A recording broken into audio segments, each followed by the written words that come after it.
Okay guys, so we are going to convert our hot tea that we just made into sweet tea. So this could be black tea, peppermint tea, CBD tea. If it's CBD tea, obviously it's going to be in a bag, but you would still want to steep it. So we're going to do a quick transition to a sweet tea because we don't have sweet tea readily available on hand. We do it by order so that each order is custom. So what I'm going to do is I'm going to go ahead and pour. 3 is the magic number with creamer, agave, whatever. It's just easy to remember. So 1, 2, 3. You can see how much is in there. And then we want to make sure that we always are cleaning these after we make a drink, just because we don't want any ants or gooey stuff, attracted to that bottle. So I'm using my little shaker here. So I've got my agave in there. This is tea that is warm. I've steeped it for a few minutes. I'm going to go ahead and use my sifter just to avoid any other particles joining in there. So the purpose right now of this is to do a little drippy down the side. There's a little arrow right here. I don't know if you guys can see it, but you want to make sure that that's lined up if you are using these bougie tea makers. If not, you can always just steep the tea in the tea bag on the side of the cup like this, let it steep for a few minutes, and then you would start with the same step. So we want to make sure that we get this into a sweet tea.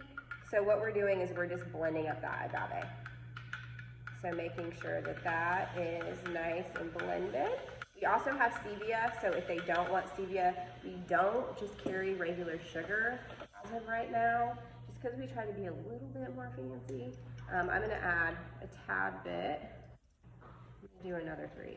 1, 2, 3. So you can see that in there.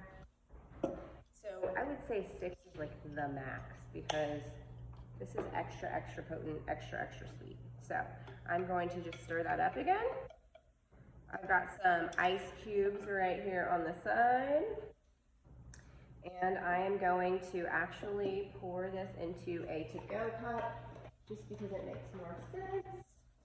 Okay, so even though it's hot or cold, like I said before, I always put the Revive. This one's a little bit more faded, but I put the Revive logo or the little cheesy on there. I'm going to put my ice in here. The ice is going to kind of melt down a little bit, but I like this guy because it becomes like a little shaker. And then that way too, if I need to add more ice, I can add that ice and I can feel like if it's chilled. So this usually melts pretty quickly. So I always usually say this gets like a good full cup, but you probably will have a little bit left over. So sometimes it's nice if you just kind of keep that off to the side. What I would then do is fill this cup up with ice so it's even colder, because this ice is obviously melting. I know it seems like it takes a long time, but it really doesn't when you're in the grand scheme of things. So every front desk, I encourage every stylist, every service provider to know how to make these drinks, because it beats having to wait on somebody else to make it for you. If you can just quickly get it while your client's processing or while they're getting dressed after their massage or spa treatment. So I now have a cup of ice. I would pour this sweet tea over. It's got a nice little lever here. Pour this over that. Got my koozie on, and it makes a really nice sweet tea, black tea, peppermint tea, CBD tea, whatever type of tea they're wanting, but just converting it from hot to cold. We would then put our cup or lid on here, making sure the lip part is with the front of the label. You want to make sure it's all the way on there. Try not to put your fingers all around like the lip area, but make sure that it is pushed down. Okay, and then that would be their